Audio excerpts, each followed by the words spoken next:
성도님들, 혹시 우리 교회 올해 표어 아세요? 부르심에 합당하게. 세 개의 부제가 있는데요. 행하고 전하며 자라가라. 부르심에 합당하게 행하고 전하며 자라가라. 이 표어의 근거가 되는 말씀이 오늘 본문입니다. 1절 같이 함께 읽어보도록 하겠습니다. 시작. 그러므로 주 안에서 갇힌 내가 너희를 권하노니 너희가 부르심을 받은 일에 합당하게 행하여. 이렇게 말하네요. 부르심을 받은 일에 합당하게 행하라. 부르심에 합당하게 행하라. 그게 뭐예요? 부르심에 합당하게 행하라는 게 어떤 뜻이에요? 착하게 살라는 거예요? 어려운 이웃 도와주라는 거예요? 오늘 본문에 해답이 있습니다. 4절 말씀 같이 한번 읽어볼게요. 시작. 몸이 하나요 성령도 한 분이시니 이와 같이 너희가 부르심의 한 소망 안에서 부르심을 받았느니라. 뭐 이렇게 말이 복잡하게 써져 있는지 모르겠습니다. 부르심의 한 소망 안에서 부르심을 받았느니라. 우리가 하나님께 부르심을 받았는데 그 하나님의 부르심에는 하나님의 소망이 있다는 거예요. 즉 하나님이 그냥 너 천국 가자, 뭐 그 정도 차원으로 우리를 구원으로 불러주신 게 아니고, 우리를 구원으로 불러주실 때는 분명한 소망을 가지고, 소원을 가지고, 목적을 가지고 우리를 부르셨다는 거예요. 따라서 부르심에 합당하게 행하는 건 무엇이냐면 우리를 부르신 그 부르심의 목적에 부합하게 사는 겁니다. 나를 부르신 그 하나님의 소망을 좇아 사는 것입니다. 그게 부르심에 합당하게 행하는 것입니다.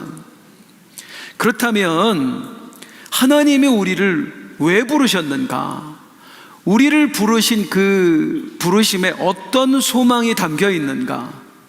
며칠째 우리가 이 이야기를 지금 계속해서 하고 있는 거예요. 따라 할게요. 한 세 사람. 이게 부르심의 소망이에요. 하나님이 우리를 부르신 목적이요. 하나님은 우리를 한 세 사람 되게 하시려고, 하나 되게 하시려고 우리를 부르셨어요. 그 이야기를 오늘 본문에서 바울이 또 하고 있는 거예요. 그래서 오늘 본문을 보면은요, 계속 반복되어 나오는 단어가 있어요. 하나. 이 하나라는 단어가 계속 나와요. 성령이 하나 되게 하신 것을 힘써 지켜라. 주도 하나요, 믿음도 하나요, 세례도 하나다. 또 하나님도 한 분이시다. 무엇을 설명하기 위해 이 단어를 써요? 하나 되며, 한 세 사람. 사실 같은 이야기가 반복되면 지겹습니다. 아니, 또 한 세 사람입니까? 이걸 몇 주째 하는 겁니까? 바울은 이 이야기를 2장에서도 해요, 3장에서도 해요, 4장에서 또 하고 있어요. 같은 이야기를 왜 거듭 반복하고 있을까요? 중요하기 때문입니다. 너무 중요하기 때문입니다. 다시 말씀드립니다. 이게 우리를 부르신 하나님의 소망이라니까요. 우리를 구원하신 목적이라니까요. 그냥 단순히 너 천국 가자, 너 눈물도 고통도 없는 곳으로 가서 살자 하고 우리를 구원하신 게 아니라, 하나님이 우리를 구원하신 목적은 우리를 하나 되게 하시려고, 성령 안에서 하나님과 하나 되고, 그 성령으로 우리도 하나 되고, 한 세 사람, 이걸 위해서 하나님이 우리를 부르신 거예요. 그렇기 때문에 한 세 사람은 너무너무 중요합니다. 반복해서 이야기할 수밖에 없을 정도로 너무 중요해요.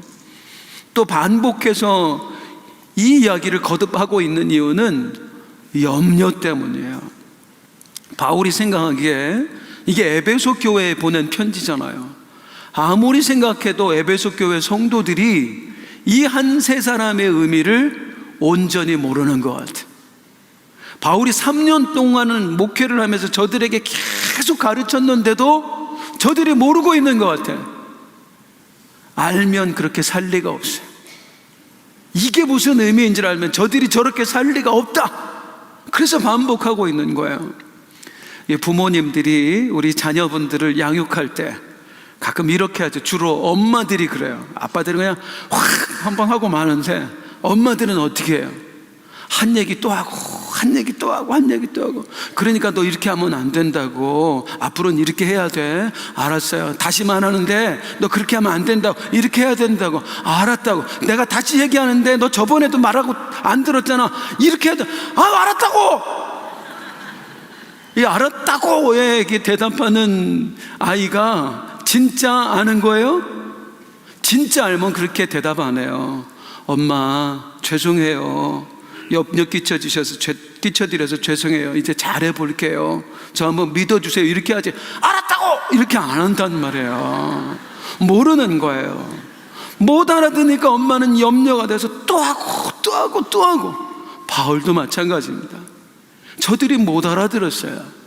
한 세 사람의 의미, 단어의 의미란 알 뿐이지 여기에 대한 진정한 의미를 모르는 거예요.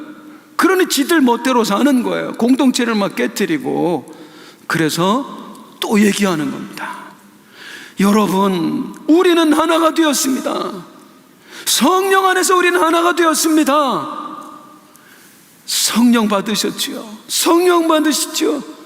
우리는 성령이라고 하는 같은 영을 품은 같은 사람입니다. 우리는 한 세 사람입니다. 이걸 잊지 마십시오. 그러면서 반복하고 있는 거예요. 에베소 교회 성도들만 있는 게 아니라 우리도 잊지 말아야 됩니다. 한 세 사람 너무너무 중요합니다. 우리는 하나가 되었습니다. 성령으로 말미암아 하나님과 하나가 되었고, 같은 성령을 품은 우리도 한 사람이 되었습니다. 하나가 돼야 되는 게 아니라 이미 하나가 되었어요. 거기에 대해서 이제 오늘 본문은 여러 가지로 또 설명해요. 우리가 왜 하나인지. 5절 6절 같이 한번 읽어볼게요. 시작. 주도 한 분이시요 믿음도 하나요 세례도 하나요 하나님도 한 분이시니 곧 만유의 아버지시라. 만유 위에 계시고 만유를 통일하시고 만유 가운데 계십니다. 여러분, 우리는 다른 사람이 아니에요. 우린 같은 사람이에요. 왜? 우리는 주님도 같아요. 우리는 믿음도 같아요. 우리는 세례도 같은 세례를 받았어요. 이 세상 사람들 각자 다 다른 하나님 섬기지만 우리는 섬기는 하나님도 같아요.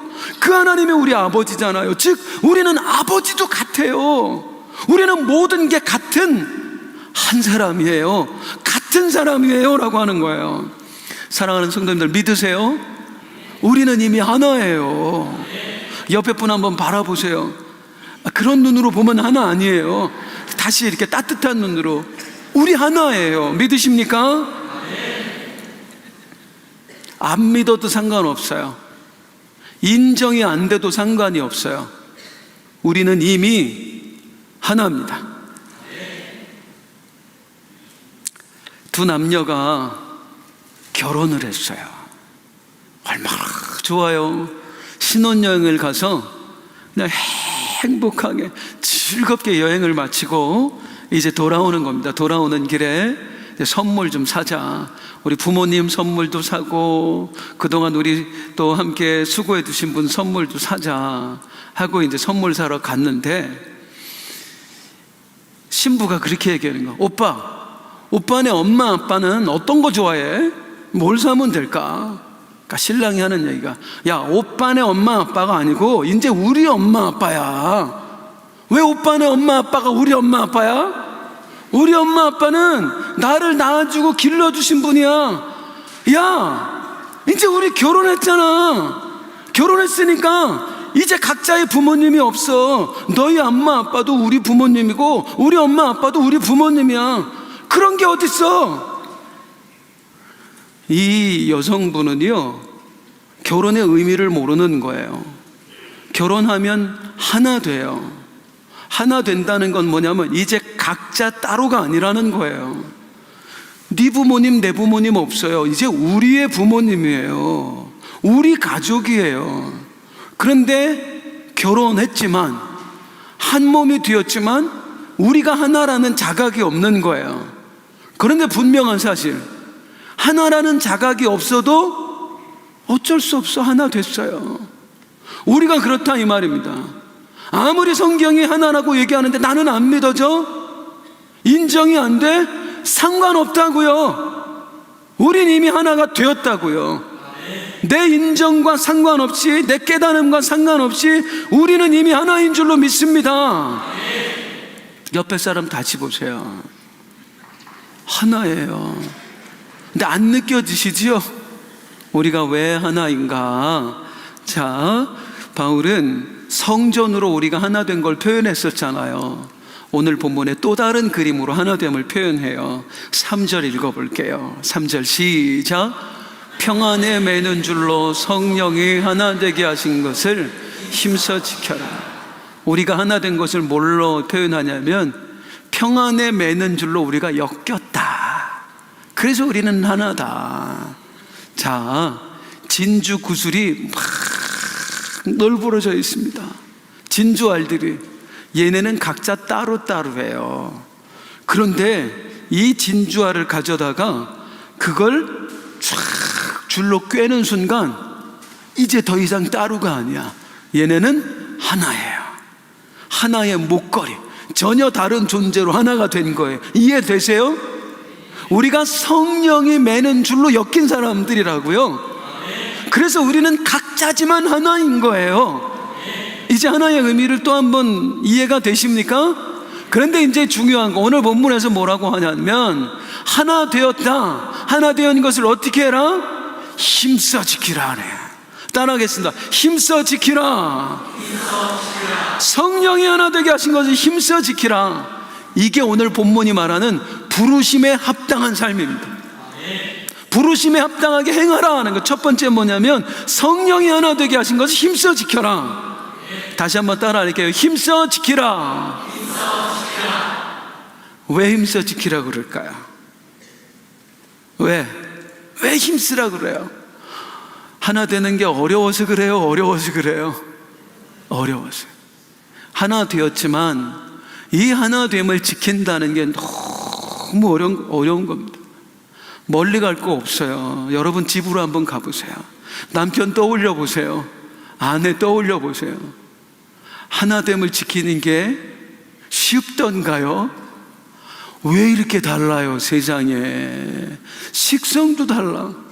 어느 날 비도 오고 막 그래서 야, 저 분위기 좀 남편하고 갖고 싶어. 그래서 여보 파스타 먹으러 갈까? 그랬더니 그래 가자. 그랬더니 차 타고 갔더니 순댓국집 앞에 내려주네. 이 인간이 와, 식성이 달라요. 취향도 달라요.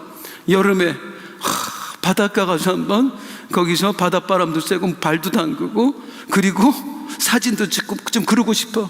여보 우리 휴가 갑시다. 올해는 좀 바다 갑시다. 그랬더니 이 인간이 산으로 데리고 가네.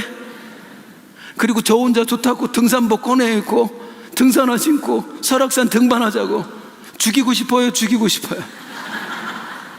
죽이고 싶어요. 식성이 달라요. 다 달라요.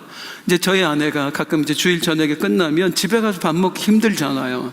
그러니까 제가 여보 밥 차리기 힘드니까 먹고 갑시다. 뭐 먹고 싶어요? 제가 물어요 항상. 그러면 저희 아내는 당신 먹고 싶은 거 먹는데 당신 먹고 싶은 거 얘기하래. 정말 얘기해도 되냐고. 그래서 얘기하래. 쌀국수 어떠냐고. 싫대. 그래서 순댓국 어떠냐고. 싫대. 육개장 어떠냐고. 싫대. 계속 싫대. 지가 좋아하는 거 나올 때까지 싫대. 그때 알았어요. 제가 원하는 걸 얘기한 게 아니라 저를 메뉴판으로 사용하고 있다는 거. 그제서야 알았어요. 먹는 것도 다르고요. 부부인데 한 몸 되었는데 성격도 다르고 취향도 다르고 좋아하는 것 다 달라요. 그러니 이 하나됨을 지켜내는 게 얼마나 어렵습니까?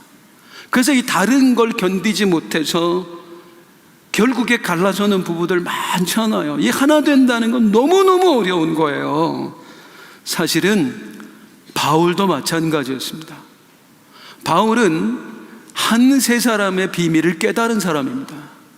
그런데도 한 사람 되어 사는 게 바울도 너무 어려운 거예요. 2주 전에 말씀드렸습니다마는 바울은 예수 믿고 나서도 15년 이상을 아무것도 하지 못한 채 방치되어서 살았습니다. 원래 바울이 예수 믿기 전에는 예수 믿는 사람 잡아가던 사람이었어요. 때리고 옥에 가두고 죽이고, 이런 사람이 하루아침에 뒤바뀐 거예요. 예수 믿는 사람으로. 그러니 유대인들 입장에서는 배신자, 그리고 기독교인들한테는 이거 의심스럽단 말이에요. 우리 잡아 죽이려고 지금 수 쓰는 것 같단 말이에요. 왕따 당했어요. 그래서 아라비아 반도에 가서 3년, 고향 다소에서 10년이 훨씬 넘게, 15년에서 17년 아무도 찾지 않는 바람 부는 언덕에 혼자 쓸쓸하게 있었어요. 얼마나 고통스러웠습니까? 그런데 이 고통의 시간이 은혜가 되었습니다. 그 시간을 통해서 복음을 깊이 깨닫게 된 거예요. 한 세 사람이라고 하는 우리 하나님이 구원하신 목적, 그 비밀을 깨닫게 된 거예요. 너무 감사해요. 너무 감사하지만 여전히 외톨이, 아무도 찾아주지 않아요. 고통스러워요. 그때 15년도 훨씬 넘은 어느 날 이 바울을 한 사람이 찾아옵니다. 그게 바로 바나바였어요. 바나바가 와서 하는 말이, 바울 선생 많이 힘들었지요. 바울 선생 이야기 제가 여러 번 들었습니다. 늦게 와서 미안합니다. 내가 안디옥 교회 담임 목사로 파송되었는데 저랑 같이 가십시다. 우리 함께 가서 사역합시다. 아무도 잡아주지 않던 손을 이 바나바가 잡아줬어요. 얼마나 고마워요. 그 바나바와 함께 바울이 안디옥 교회로 건너와서 사역을 하는데, 이 외톨이로 사역하던 사람이 함께하니 얼마나 기쁩니까? 얼마나 행복합니까? 기쁨으로 사역을 감당하는 거예요. 어느 날 성령께서 명령하셨어요. 바나바와 바울은 함께 선교를 가라. 그래서 이들이 함께 선교 여행을 떠납니다. 그게 1차 선교 여행이에요. 이게 바울의 선교 역사, 그 위대한 선교 역사의 시작이에요. 선교 지금처럼 뭐 일주일 갔다 오고 한 달 갔다 오고 아닙니다. 한 번 갔다 오는데 몇 년 걸립니다. 이 몇 년 동안 죽을 고비도 함께 넘어요. 함께 주의 일을 감당해. 얼마나 가까워졌겠어요. 그리고 이제 이 선교 사역을 마치고 왔는데 또 하나님이 선교 여행을 가라는 감동을 주셔요. 그런데 이때 이 둘이 대판 싸웁니다. 성경에 나온 단어로 보면 그냥 싸우는 게 아니라, 죄송합니다, 머리가 터지도록 싸웁니다. 뭐 때문에 싸워요? 마가 요한을 데리고 갈 것이냐 말 것이냐. 1차 선교여행 때 바나바의 조카였던 마가 요한을 선교여행에 동반자로 데리고 갔어요. 그런데 얘가 부잣집 아들내미, 고생을 해봤어야지.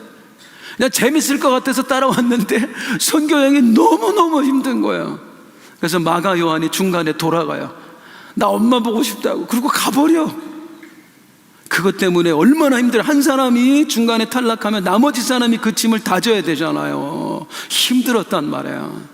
2차 선교여행을 떠나는데 바나바가 다시 데려가자는 거야. 또 한 번 기회를 주자는 거야. 이제는 좀 달라졌으니까. 바울 완고하거든요. 안 된다고. 한 번 포기한 놈은 또 포기한다고. 난 절대 안 된다고. 둘이 대판 싸우고 갈라섭니다. 너는 너, 나는 나. 완전히 갈라서요. 바울한테 바나바는 은인이라니까요. 15년 넘게 왕따 생활했던 그에게 유일하게 손을 내밀어준 사람이에요. 바나바가 아니었으면 바울은 사역을 시작할 수도 없었어요. 더구나 바울은 이미 한 세 사람의 의미를 깨닫는 사람이잖아요. 우리 하나님이 우리를 하나로 만드셨다. 그걸 하나님이 얼마나 소원하시고 얼마나 소망하는지는 아는 사람이잖아요. 그런데도 이 하나됨을 지키는 게 어려운 거예요. 따라하겠습니다. 아는 것과 행하는 것은 다르다. 아는 것과 행하는 것은 다릅니다. 한 세 사람의 의미를 알았다고 해서 다 되는 게 아니에요. 그걸 살아내지 못하면 아무것도 아닌 거예요. 성도님들, 잠시만 학창시절로 돌아가 보세요. 제가 시간을 드릴 테니까 내가 어떤 학생이었나를 한번 떠올려 보세요. 묻겠습니다. 그때 왜 그렇게 공부 안 하셨어요? 학창 시절에 공부해야 되는 줄 몰랐어요? 알았어요. 공부해야 되는 줄 모르는 학생은 없어요. 다 알아요. 그런데 실제로 공부하는 학생은 많지 않아요. 안다고 해서 행할 수 있는 게 아니에요. 아는 걸 행하는 게 진짜 능력입니다. 신앙생활도 똑같습니다. 하나님 위해 살아야 된다 모르는 사람 없어요. 근데 진짜 하나님 위해 사는 사람 많지 않아요. 기도해야 된다 다 알아요. 근데 기도하는 사람 많지 않아요. 전도해야 되는 거 모르는 성도가 어디 있어요. 근데 실제로 전도하는 성도 20%밖에 안 돼요. 평균적으로. 왜 그럴까요? 우리의 약함 때문이고요, 또 우리의 약함을 공격하는 마귀가 있기 때문이에요. 우리는 주님을 위해 살고 싶지만 동시에 마귀가 심어준 욕망이 있어요. 예를 들어서 주님은 우리를 사랑하라고 하시는데 마귀가 주는 이 미움이라고는 이 마음이 너무너무 달콤한 거야. 그래서 거기에 홀딱 넘어가는 거예요. 하나님은 하늘을 소망하며 살라고 하는데 마귀가 주는 이 땅을 향한 욕망이 너무너무 큰 거예요. 이겨낼 수가 없는 거예요. 그래서 우리는 알지만, 어떻게 행해야 되는지는 알지만 실제로 행하며 살지는 못합니다. 한 세 사람도 마찬가지입니다.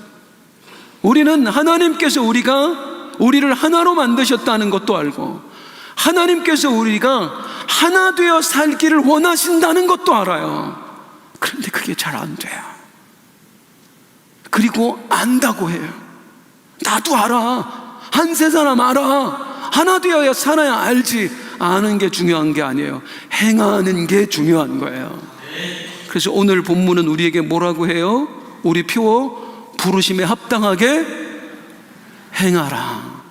부르심에 합당한 게 뭔지 알아라가 아니에요. 부르심에 합당하게 행하라. 따라하겠습니다. 부르심에 합당하게 행하라. 그런데 또한 어떻게 하라? 힘써 지켜라. 힘써 지켜라. 그러면 이제 힘써 지키기 위해서 구체적으로 어떻게 해야 되는가? 어떤 행동으로서 우리 하나됨을 지켜낼 것인가에 대해서 말씀을 드리도록 하겠습니다. 바울이 그 이야기해요. 하나됨을 지켜내기 위한 행동 강령을 우리에게 말해줍니다. 자, 우리 2절 같이 한번 읽어볼게요. 시작. 모든 겸손과 온유로 하고 오래 참음으로 사랑 가운데서 서로 용납하고. 하나됨을 지키기 위해서 이렇게 하래요. 다시 천천히 생각하면서 또박또박 읽어볼게요. 시작. 모든 겸손과 온유로 하고 오래 참음으로 사랑 가운데서 서로 용납하라. 이게 하나됨을 지키기 위한 행동 강령인데, 여기서 우리가 가장 먼저 주목해야 할 문장은 이것입니다. 맨 끝에 나와 있는 거, 서로 용납하고입니다. 따라하겠습니다. 서로 용납하고, 서로 용납하고, 서로를 받아주라는 거예요. 이게 왜 필요하냐면 하나님께서 우리를 하나 되게 하셨습니다. 이건 믿으시죠? 그런데 문제가 하나 있어요, 여기에. 자, 옆 사람을 한번 보세요. 옆 사람과 내가 하나 되었어요. 우리가 성령 안에서 하나로 깨어졌어요. 믿으세요? 문제가 뭐냐면 내가 내 옆 사람하고 하나 되는데 내가 동의한 적이 없다는 거야. 하나님께서 저한테 호승아, 너 안성빈하고 하나 돼야 된다. 이제부터 하나여야 된다 라고 물어보신 적이 없어요. 그냥 일방적으로 하나님이 저와 안성빈 집사님을 하나로 묶어줘 버렸어요. 그리고 나서 너는 하나니까 이제부터 하나됨을 지키고 살아. 마치 어떤 식이냐면 부모가 내가 좋아하는 남자, 좋아하는 여자가 있는데 안 된다고, 그리고는 일방적으로 짝을 정해줘가지고 이제 니들 부부로 살아? 이거랑 똑같다니까요. 내가 언제 이 사람하고 하나 된다고 그랬습니까? 우리가 언제 하나 된다고 그랬습니까? 하나님이 일방적으로 우리를 모아서 이제 너희는 하나야? 이러니 하나됨을 지키는 게 너무 어렵다고요. 그래서 오늘 본문에서 어떤 말을 하냐면 용납해라, 받아들여라.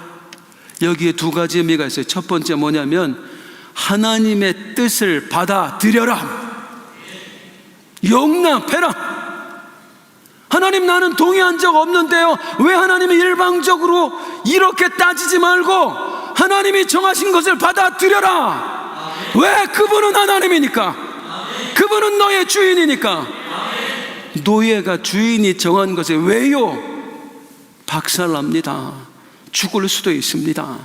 하나님이 정하신 것에 토를 달지 말라는 거예요. 그리고 용납해라, 받아들여라. 하나님이 그렇게 정하셨으니까.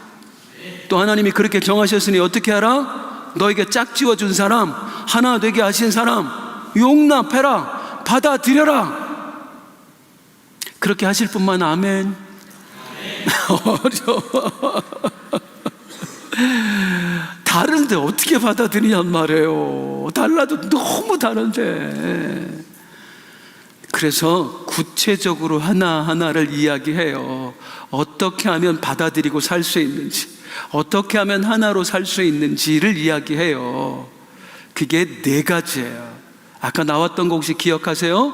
첫 번째, 우리가 하나됨을 지키기 위해서 필요한 가정 공동체든 교회 공동체든 이 안에서 하나됨을 지키기 위해서 필요한 것, 첫 번째는 겸손입니다. 따라하겠습니다.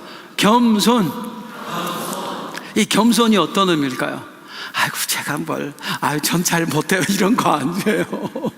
성경에 우리말로 겸손이라고 번역되었지만 다 같은 단어가 아니에요. 다 달라요. 여기 쓰여져 있는 원어를 봐야 공동체를 지키기 위한, 하나됨을 지키기 위한 겸손이 뭔가를 알 수 있어요. 제가 이걸 원어로 보고 아무리 외우려고 발버둥을 쳐도 안 외워져요. 신기하게 안 외워져요. 그래서 이거 보고 읽겠습니다. 성경 원어에는 이 겸손이 뭐라고 써져 있느냐면 타페이노 프로시네. 몰라도 돼요. 저도 못 외우는데 타페이노 프로시네. 이게 무슨 뜻인지 아십니까? 타페이노 프로시네는 내가 아는 게 전부가 아님을 인정하는 걸 말해요. 다시 말하면 따라하겠습니다. 나도 틀릴 수 있다. 다시 한번, 나도 틀릴 수 있다. 이게 오늘 본문이 말하는 겸손이에요. 나도 틀릴 수 있다. 두 여성분이 카페에서 커피를 마시고 있어요. 막 이런저런 얘기 수다 떨면서 재미있게 막 얘기를 하고 있는데 한 여자분이 얘기를 하는 거야. 나는 있잖아, 결혼한 지 20년이 됐는데 우리 남편하고 부부싸움을 아직까지도 한 번도 안 했어. 어머 세상에, 어떻게 그럴 수 있어? 난 하루 동안 멀다 하고 싸우는데 비결 좀 알려줘. 어떻게 안 싸울 수 있어서? 우리는 말이지, 내 생각이 옳고 내 남편 생각이 틀렸을 때는 남편이 나한테 맞춰줘. 그래? 그러면 반대일 경우는 어떻게 해? 남편 생각이 맞고 네 생각이 틀렸을 때는 그런 적 한 번도 없었어. 20년 동안 단 한 번도 그런 적이 없었어. 혹시 여기 그런 여성분들 안 계세요? 퀴즈. 이 가정 누구 때문에 지금까지 유지된 거예요? 남편 때문이에요? 남편 때문이에요? 남편 때문이에요. 꼭 맨날 맞는 말만 하고 맞는 생각만 하는 사람이 어디 있어요? 그냥 이해하고 사는 거지. 공동체 안에 이런 사람이 있으면 정말 힘들다고. 자기 생각만 오라? 남편이 그런 남편이 있으면 아내 미칩니다. 스트레스 받아서. 공동체 안에 그런 사람 하나 있으면은요, 회의가 끝나질 않아. 남들이 다 아니라는데 저 혼자 막 주장해. 이게 맞다고. 그때 필요한 거. 그러면 공동체가 박살난다고, 깨어진다고, 하나됨의 균열이 생긴다고요. 그때 필요한 게 뭐예요? 타페이노 프로시네. 겸손. 나도 틀릴 수 있다. 내 생각이 무조건 맞는다가 아니라 내 생각도 틀릴 수 있지. 다 저렇게 생각하는데 나만 이렇게 생각하면 어쩌면 내가 틀린 생각을 하는 거일 수도 있어. 이렇게 생각해야 하나됨을 지켜낼 수 있다 그 말이에요. 따라하겠습니다. 겸손. 이 겸손이 어떤 겸손? 나도 틀릴 수 있다. 두 번째는 뭐냐면 온유입니다. 따라하겠습니다. 온유. 우리 교회에 내 못된 성질 때문에 내 자식만큼은 온유하게 살아야 되겠다 해서 자기 아들, 딸 이름을 온유로 하신 분들이 몇 분 있어요. 그래서 우리 교회에 온유가 몇 명 있어요. 그럼 온유가 무슨 뜻이에요? 온유도 여러 가지 뜻이 있어요. 이렇게 원어로는 여러 가지 뜻이 있어요. 우리말로만 온유로 번역됐지만 다른 뜻이에요. 오늘 본문에 나와 있는 온유는 헬라어로 이래요. 프라우테스입니다. 이 프라우테스가 무슨 뜻이냐면요, 야생마 길들일 때 쓰는 표현이에요. 야생마 막 힘이 넘칩니다. 너무 넘쳐서 도무지 사람이 탈 수가 없어요. 그런데 이 야생마를 조련사가 길들이는 거예요. 그래서 얌전하게 만들어서 드디어 이 야생마가 사람이 탈 수 있게 되었을 때 그때 쓰는 말이 야, 프라우테스 해졌다 그런 말이에요. 온유해졌다 그 말이에요. 즉 오늘 본문이 말하는 온유는 뭐냐면 통제가 가능한 상태가 된 걸 말합니다. 공동체에서 하나됨을 지켜내기 위해 필요한 건 뭐냐면 나를 통제하는 능력입니다. 내 감정을 통제하고 내 언어를 통제하고 내 표정을 통제하는 것, 이게 공동체의 하나됨을 지키는 능력입니다. 많이 그런 사람이 있는 건 아닌데 가끔 있어요. 우리 안에도 혹시 여기 있는지 모르겠어요. 어떤 분이 계시냐면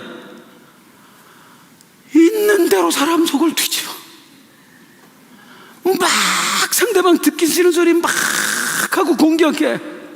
그러고 나서 나중에 뭐라 그래요? 미안해, 내가 좀 솔직해. 이런 사람 봤어요. 내가 좀 솔직해, 미안해, 이해해. 솔직하니까. 솔직한 게 아니고요, 통제를 못하는 거예요. 다른 사람은 솔직해서 자기 하고 싶은 얘기 안 합니까? 아니에요. 내가 이 말하면 기분 나쁘겠지, 이렇게 표정 지으면 마음 상하겠지. 그래서 자기 언어를 통제하는 거예요. 자기의 표정을 통제하는 거예요. 솔직하지 않은 게 아니에요. 그런데 나 솔직해 라고 말하는 사람은 뭐냐면 통제를 못하는 거야. 지가 하고 싶은 말을, 지 표정을 통제를 못하는 거예요. 그리고 막 쏟아붓고 나서 나 솔직해. 야생마입니다. 아직 프라우테스가 안 돼서 야생마, 길들여지지 않은 거야. 그 길들여지지 않은 사람이 집안에 하나 있으면 난리가라. 아버지 같으면 참아야지.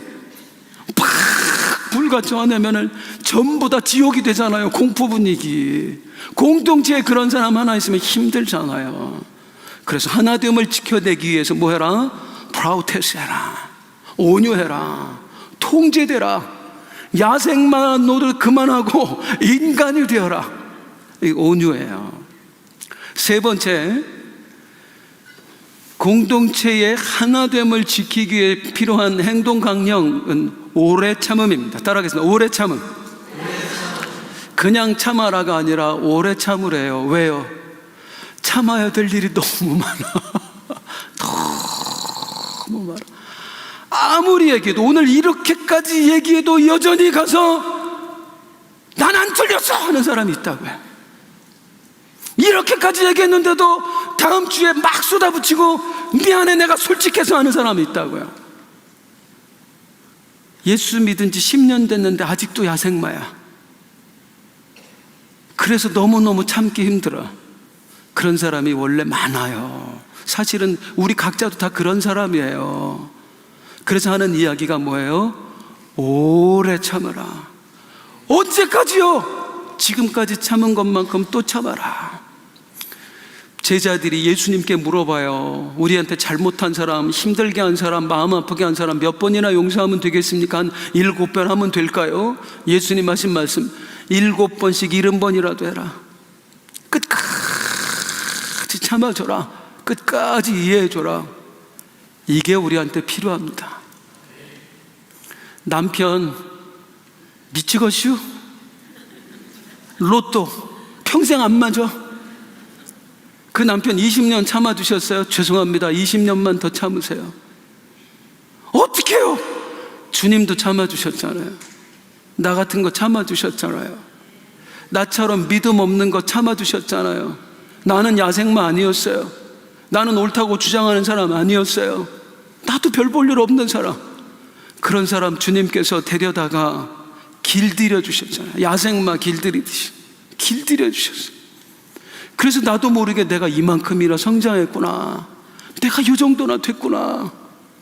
그 주님이 나를 참아주신 것처럼 더 참아주세요. 옆에 분에게 말씀해 주세요. 제가 더 참아드릴게요. 시작.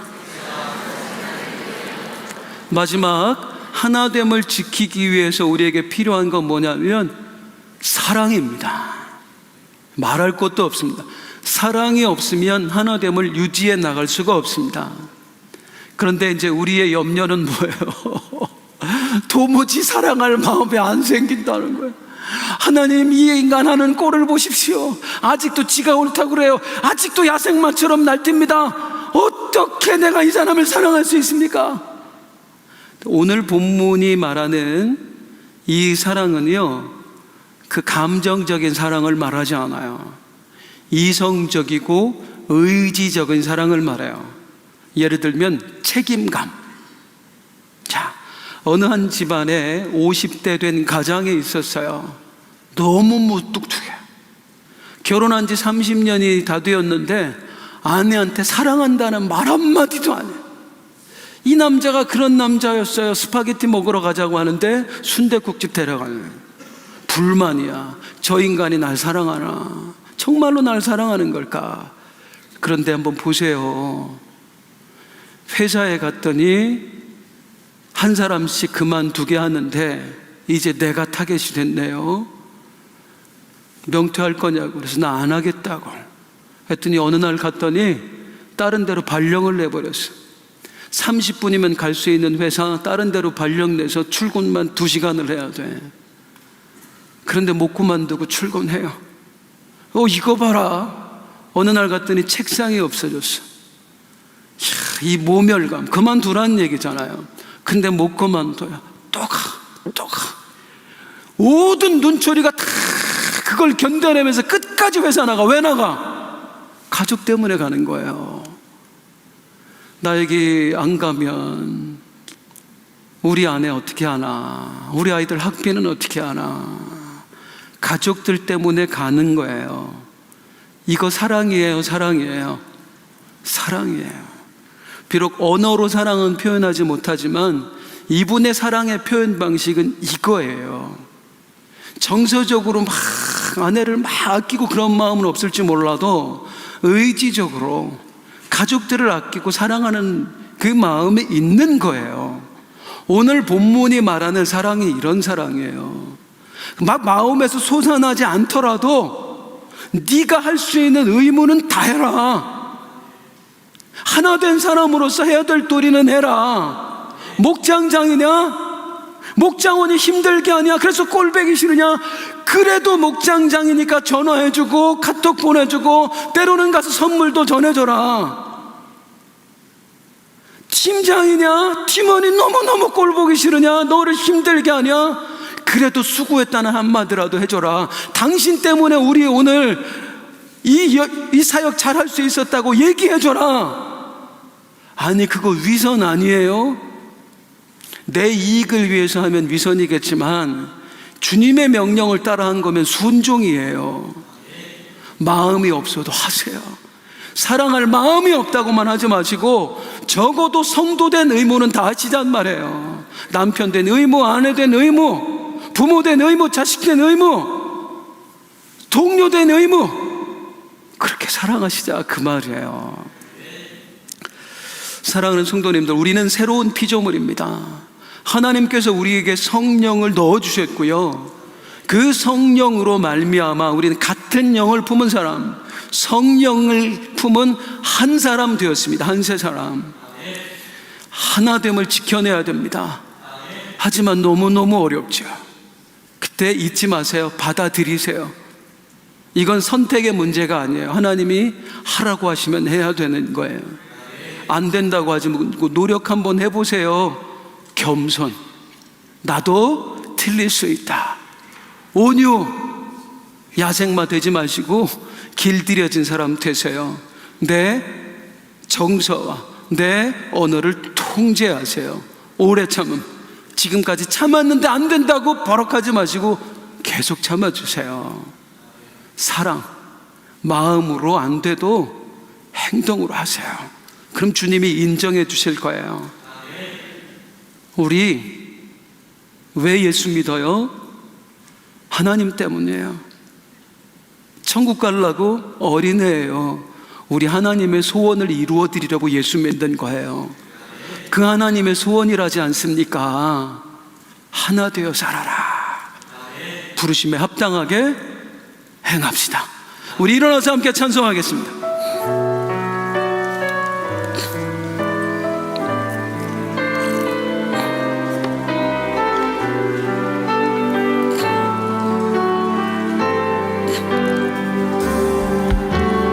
이 세상을 살아가는 동안에 나의 힘을 의지할 수 없으니 기도하고 낙심하지 말 것을 주께서 참 소망이 되심이라. 하나님의 꿈이 나의 비전이 되고 예수님의 성품이 나의 인격이 되고 성령님의 권능이 나의 능력이 되길 원하고 바라고 기도합니다. 주의 길을 걸어가는 동안에 세상의 것 의지할 수 없으니 감사하고 낙심하지 말 것을 주께서 참 기쁨이 되심이라. 하나님의 꿈이 나의 비전이 되고 예수님의 성품이 나의 인격이 되고 성령님의 권능이 나의 능력이 되길 원하고 바라고 기도합니다. 하나님의 꿈이 나의 비전이 되고 예수님의 성품이 나의 인격이 되고